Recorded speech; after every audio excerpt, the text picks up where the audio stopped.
بہت سارے نشے لوگوں کو لگے ہوئے ہوتے ہیں۔ ہر آدمی کوئی نہ کوئی نشہ کرتا ہے، کوئی دولت کا کرتا ہے، کوئی شہرت کا کرتا ہے، کوئی اپنی تعریف کا نشہ کرتا ہے، دو چار لوگوں سے تعریف سن کے مطمئن ہو جاتا ہے۔ ناراض تو نہیں ہو گیا اس جملے سے؟ آپ کرتے ہیں لوگ دولت کا نشہ بھی۔ یہ جب نقصان ہوتا ہے تو بندے بیمار نہیں ہو جاتے؟ پیسے ڈوب جاتے ہیں تو لوگ بیمار نہیں ہو جاتے؟ تو اس کا مطلب یہ ہوتا ہے کہ نشہ ٹوٹ گیا ہے۔ بہک ہوئے ہیں نا تھوڑے سے تو کانپتے ہیں، تڑپتے ہیں، پریشان۔ نشہ ہی اسی طرح ہی کرتا ہے نا، نہیں ملتا تو پریشان ہوتا ہے۔ یہ سارے نشے ہیں، مختلف قسم کا نشہ۔ ہم مانتے نہیں اس بات کو، تسلیم نہیں کرتے، کیونکہ تسلیم کرنا بڑا مشکل کام ہے۔ اس کے لیے تو بڑی ساری چیزیں جو ہیں وہ دبوچ کے اور بڑی سارے رستے پھلانگ کے آنا پڑتا ہے، تو بڑا مشکل ہے ماننا، ورنہ کرتے ہیں ہم۔ ہمارا مزاج ہے۔ یہ گھومنے پھرنے کا، دنیا دیکھنے کا بھی ایک نشہ ہے، یہ بہت ساری باتیں کرنے کا بھی ایک نشہ ہے، گپ شپ کا بھی ایک نشہ ہے۔ دو چار لوگوں کی جب تک پگڑیاں نہ کھول لیں، بعض لوگوں کو نیند نہیں آتی۔ یہ غیبت کا، چغلی کا، بددیانتی کا، یہ بھی ایک نشہ ہے۔ اس پر ملا رومی رحمۃ اللہ نے بڑا کلام لکھا ہے۔ وہ کہتے ہیں مانگ کے کھانے کا بھی نشہ ہے، مانگ کے کھانے کا بھی نشہ ہے۔ وہ کہتے ہیں کہ ایک بھیک مانگنے والی خاتون تھی، تو بادشاہ کے پاس بھیک مانگنے آئی، تو بادشاہ کو پسند آ گئی، اس نے شادی کر لی۔ اب اس کو عادت تھی بھیک مانگ کے کھانے کی، تو وہ کنیزوں سے کہا کرتی تھی کہ فٹافٹ نہ روٹی لے کے آیا کرو، میں 2-3 دفعہ مانگوں تو پھر لایا کرو، کیونکہ ایک نشہ ہے نا، تو میں مانگوں 2-4 دفعہ تو پھر۔ تو انسان بہت سارے نشے کرتا ہے، یہ مانتا نہیں۔ یہ موبائل، یہ فیس بک، یہ سارے نشے ہی ہیں۔ اپنی فوٹو لگا لینا، سارا دن اسی کو دیکھتے رہنا۔ اور بڑے بڑے سیانے بندے جو وزادار ہیں، بڑے وزادار لوگ ہیں، لیکن وہ بھی سنجیدگی کے قائل نہیں، اس طرح کے نشوں کا شکار ہیں۔ یہ سارے نشے ہیں جو ہم نے پال لیے۔ ہمارے صوفیاء، ہمارے بزرگ فرماتے ہیں کہ تم اس طرح کرو، اگر سارے نشوں سے بچنا چاہتے ہو تو سجدے کا نشہ شروع کرو، سجدے کا نشہ شروع کرو۔ یہ نا اقبال کہتے ہیں، عطار ہو، رومی ہو، رازی، آپ بات کو سمجھیں، عطار ہو، رومی ہو، رازی ہو، غزالی ہو، کچھ ہاتھ نہیں آتا بے آہ سحر گاہی۔ کہتے ہیں بہت بڑا صوفی ہو جیسے فرید الدین عطار تھے، بہت بڑا تصوف کا امام ہو جیسے امام غزالی تھے، بہت بڑا تفسیر کا استاد ہو جیسے امام رازی ہو، عطار ہو، رومی ہو، رازی ہو، غزالی ہو، پر کچھ ہاتھ نہیں آتا بے آہ سحر گاہی۔ اگر سویرے اٹھ کے روتا نہیں نا اللہ کی بارگاہ میں، اگر تہجد نہیں نہ پڑھتا، تو کچھ ہاتھ نہیں آتا بے آہ سحر گاہی، پھر اس کو کوئی چیز نصیب۔ میری بات کی سمجھ آ رہی ہے آپ حضرات؟ جب تک آپ سویرے نہیں اٹھتے، آپ اللہ اللہ نہیں کرتے، آپ کو نوافل کا چسکا نہیں، عبادت کا مزہ نہیں، فرمایا میری عبادت کرو، یہ شوق پیدا کرو، میں نے تمہیں پیدا کیا ہے۔ ہم لوگوں کے نشے ہیں، مختلف نشے ہیں، بڑا عجیب رنگ ہے۔ محفل کی صدارت کرنے والے بڑے پیر صاحب، بڑے القابات، بیچ میں سے بندہ تلاش کرنے سے بھی نہیں مل رہا، اتنے بڑے لقب ہیں اس کے، لیکن وہ سج سنور کے 2.5 گھنٹے بیٹھا رہا محفل میں، اور نماز کا وقت آیا تو اس نے مختصر سی پڑھی، وہ نکل گیا، ہلکے سے سجدے کیے۔ اتنا بڑا عشق رسول، نعت خواں، ہو کیا بات ہے، اور عشق رسول کا بہت بڑا پیغامبر، بہت بڑا مبلغ، اور بیچارہ سمجھ ہی نہیں سکا کہ اللہ کے رسول نے فرمایا تو نماز پڑھ میری آنکھیں ٹھنڈی ہو جائیں گی۔ تو یہ نشے کے عادی تو ہیں، پر حقیقت کے قائل نہیں ہیں۔ یہ بس ٹھیک ہے، خوابوں کی دنیا میں لوگ زندہ ہیں، پر جن کو یہ جو نشہ تھا نا عبادت کا، یہ میرے رسول پاک کی چاہت ہے، یہ میرے نبی کریم علیہ السلام کی۔ آپ دیکھیں نا، حضور مہینوں جا کے غار حرا میں بیٹھتے، کیا وہاں تبلیغ کرتے تھے؟ کوئی کتاب لکھتے تھے؟ رسول کریم علیہ السلام مہینہ رہتے غار حرا میں، کوئی نہ مجھے دیکھے، کوئی نہ مجھے ملے، حضور یہاں کیا ہے؟ فرمایا میں اپنے رب کی عبادت کروں گا۔ نبی کریم علیہ السلام نے سجدوں کے ساتھ پتھروں اور پہاڑوں کو آباد کر دیا، سجدوں کے ساتھ۔ آپ کا سجدہ آپ کو بہت ساری چیزوں سے چھڑا لیتا ہے، یہ بہت ساری جگہوں سے جھکنے سے بچا لیتا ہے۔ صوفیاء، اولیاء یہ کیا کرتے تھے؟ یہ سجدے کا ذوق ہی تو پیدا کرتے تھے، سجدے کا ذوق۔ شاہ عبدالعزیز دباغ رحمۃ اللہ تعالی علیہ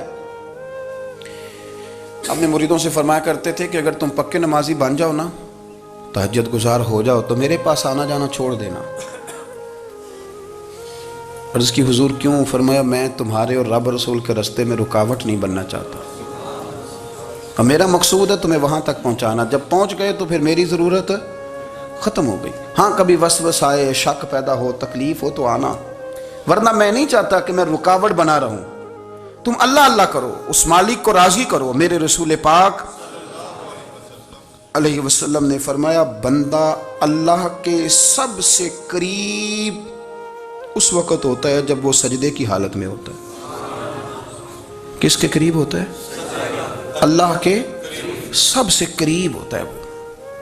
وہ بڑا نیڑے ہے رب کے، بڑا قریب ہے، اس لیے کہ وہ حالت سجدہ میں۔ وہ جب سجدے کرتا ہے نا، اس کی بارگاہ میں جب جھک جاتا ہے، آپ ذرا سجدے کی کیفیت دیکھیں نا، زبان بھی یہاں ہے، آنکھ بھی یہاں ہے، کان بھی، عقل بھی ساری، اس نے سارا کچھ رکھ دیا سجدے میں۔ آپ وہ کبھی پیچھے جائیں تو دیہاتوں میں کہا جاتا تھا ناک سے نکیرے نکالو، بہت بڑی سزا ہوتی تھی نا، ناک سے نکیرے نکالو، بڑی سزا ہوتی تھی۔ تو اس نے کہا مالک مجھے کسی نے کہا نہیں، پر دیکھنا میں نے رکھ دی ساری عقل سجدے میں، اور رکھ کے کہا کیا؟ سبحان ربی یا اللہ، اللہ میں پست ہوں تو اعلیٰ ہے، اللہ تو میرا رب ہے اور تو سب سے اعلیٰ اتنا۔ اور فرمایا جب یہ اس کیفیت میں ہوتا ہے تو پھر یہ اپنے رب کے قریب ہوتا ہے۔ کثرت عبادت، نوافل۔ ہمارے ہاں عمرے کی قرآن اندازی محفلوں پہ ہونے لگ گئی ہے، حالانکہ حدیث سے ثابت نہیں۔ میں دوستوں سے کہتا ہوں جائز ہے، کرنی چاہیے، عمرے کی قرآن اندازی جائز ہے، پر کسی حدیث میں نہیں آئی کہ قرآن اندازی کرو عمرہ کرو۔ حدیث میں قرآن اندازی یہ آئی ہے کہ نبی پاک علیہ السلام نے فرمایا تمہیں پتہ چل جائے نا پہلی صف کا ثواب کتنا ہے، تم قرآن اندازی کرو۔ عمرے کی قرآن اندازی کا تو پوسٹر چھپتا ہے، تو یہ والی قرآن اندازی کب ہونی ہے؟ ہونی چاہیے کہ نہیں؟ حضور نے فرمایا تمہیں پتہ چلے کہ اس کا ثواب کتنا، تو تم قرآن اندازی کرو، تم قرآن ڈالو۔ جب آپ نماز پڑھ رہے ہوتے ہیں، جب آپ کا مصلی آباد ہوتا ہے، صلاح الدین ایوبی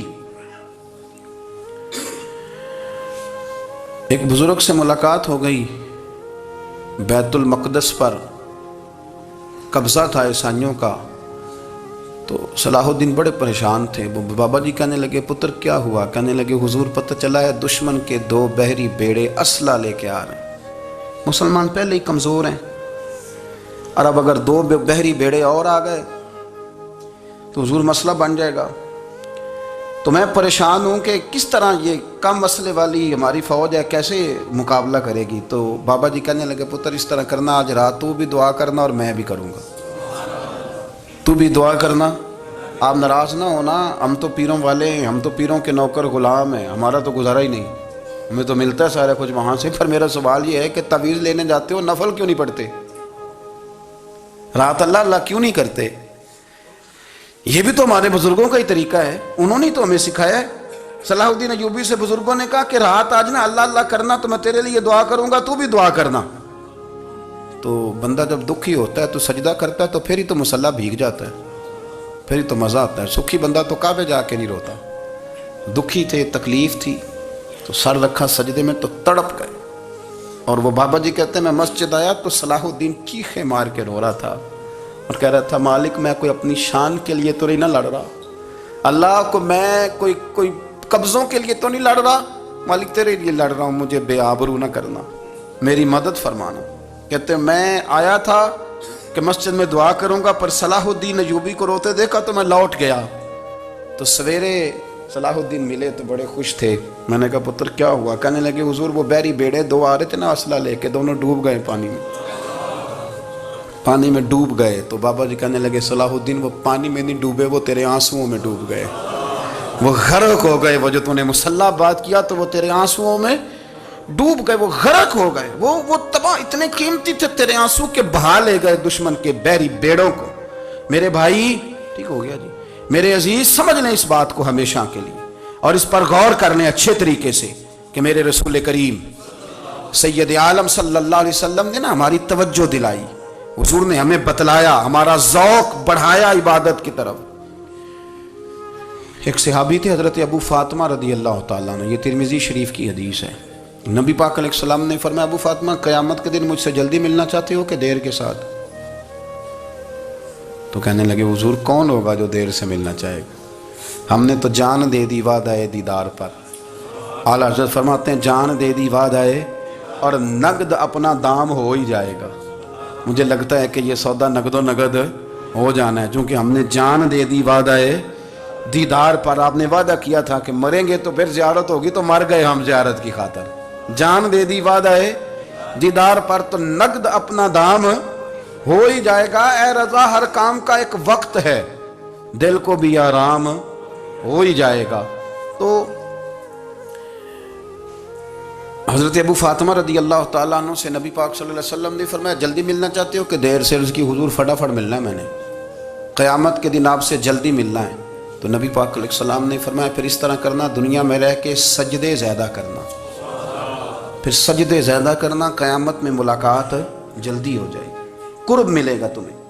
اپنے بچوں کے اندر دیکھیں نا، ہم شوق پیدا کرتے ہیں، ہمیں صحیح لفظ نہیں بولنے آتے پر ہم بچوں میں شوق پیدا کرتے ہیں کہ پتر ڈاکٹر بن جائے گا تو بڑا نفع کرے گا، تو لوگوں کی خدمت کرے گا، ملک و ملت کی خدمت کرے گا، تیرے ابا کا نام روشن ہوگا، تیرے دادا کی تعریفیں ہوں گی۔ ہم یہ ذوق پیدا کرتے ہیں۔ ہم اپنے نوجوانوں کے اندر یہ فکر پیدا کرتے ہیں، انہیں ہم سمجھاتے ہیں کہ میاں جب تم پڑھو گے، محنت کرو گے تو فلاں آدمی کی طرح تمہارا نام ہوگا۔